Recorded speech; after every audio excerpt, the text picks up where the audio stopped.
quando um Papa refutou Filioque, né? O que acontece? A questão do filioco, ela pode ser tida como uma dessas questões dos anjos no pino, né? É que nem a questão que, assim, tem muitos ortodoxos tradicionalistas que olham assim para a questão das estátuas na igreja romana e eles dizem, as estátuas, elas são ruins, né? Eu pessoalmente, assim, eu estudei bastante teologia ortodoxa quando era ortodoxo. E eu acho que isso é realmente uma da questão de anjos no pino, né? Eu não sou, pessoalmente, não tenho nada contra estátuas, né? Ou mesmo contra a iconografia católica, né? Por mais que a iconografia católica ela caia num realismo e num naturalismo, assim, que os teortodoxos não gostam, né? Por certas razões que eu compreendo, né? Não significa que a iconografia católica ela é intrinsecamente desordenada, né? Enfim. Mas, assim, o objetivo desse vídeo é brevemente falar sobre a questão do filioque e o filho, né? A cláusula do filho, né? Isso é... O que acontece? O filioque, ele nasceu na Espanha. Ele nasceu na Espanha e na Gália, né? Que mais ou menos no século VI, no século VII, né? Você já viu essa cláusula sendo inclusa, né? Dentro dos missais, né, recitais, etc. E a doutrina da igreja nesses lugares, né, nessas antigas províncias romanas que tinham caído sob domínio visigodo, bárbaro, etc. Né, enfim, franco, etc. Né.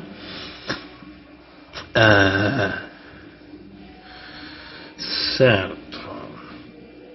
Ok, essa é uma questão delicada, complicada, né? Primeiramente, vamos dizer, né, que cristologicamente, né, e eclesiologicamente, né, o Concílio de Nicéia, né, 325, né, disse que o credo, adotado em 318, deve ser sempre sólido e inviolável, né?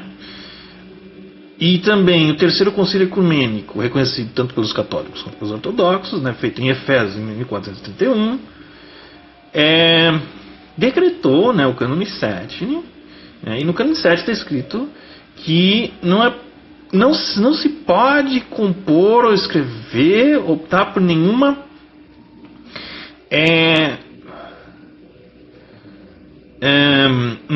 outro credo que o credo inviolável, né, de Nicéia, né, que é considerado como símbolo da fé, né, é justamente o credo do Pai e do Espírito Santo, né? Segundo os ortodoxos, né? Enfim. Pois é. O que acontece?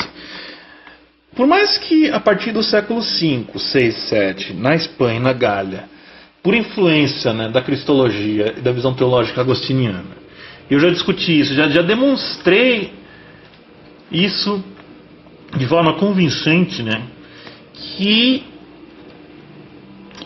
o agostinianismo ele foi um fenômeno limitado, né, por questões linguísticas, por questões geográficas ao Ocidente.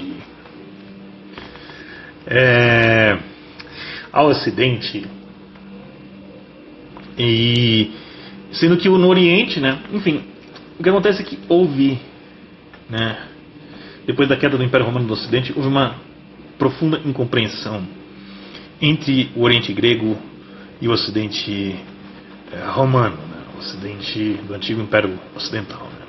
Enquanto que no Ocidente do Antigo Império Romano Ocidental o latim era uma língua obrigatória na erudição, né? Ou seja, você só era considerado uma pessoa douta se você soubesse latim, né? Enfim, se você conseguisse ler os clássicos em latim.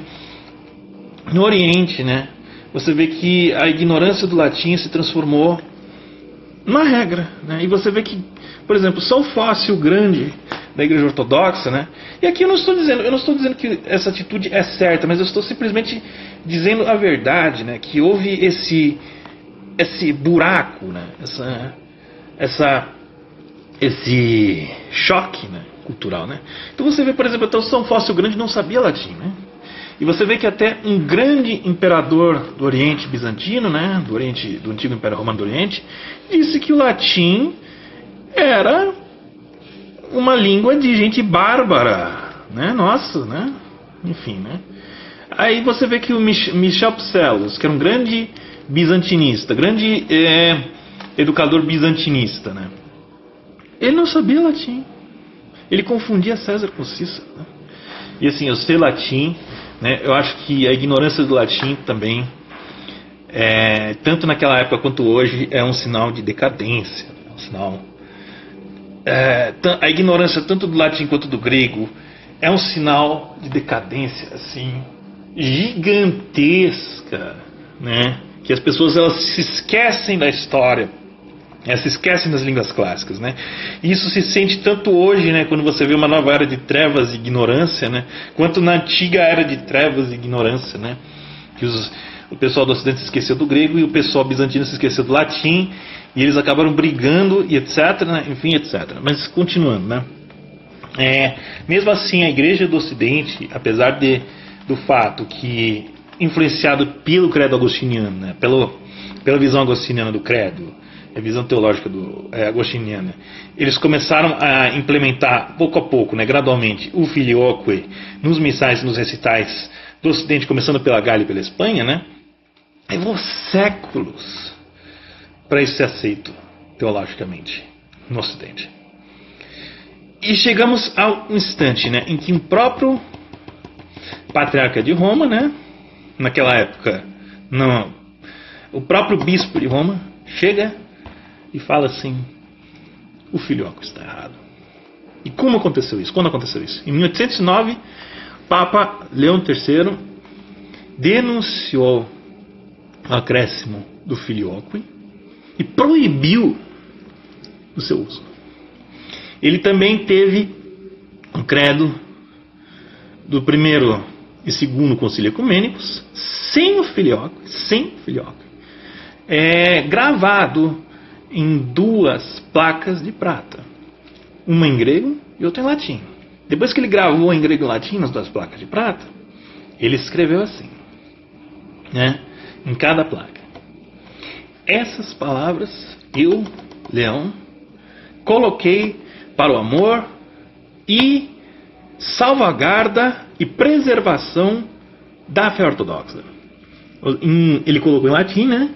O texto literal em latim que ele colocou: Haec Leo possui amore et cautela fidei orthodoxae, né? Então, né? O que aconteceu? Foi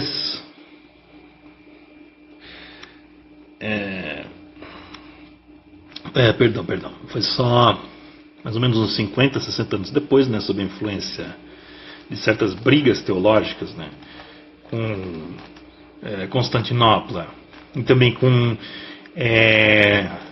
certos acordos, né, com uma certa aproximação da Igreja Latina com os francos, né, que o filioque foi verdadeiramente aceito na Igreja Latina, né? Enfim, só isso que eu tenho a dizer, né? Muito obrigado a todos, tenham uma boa tarde.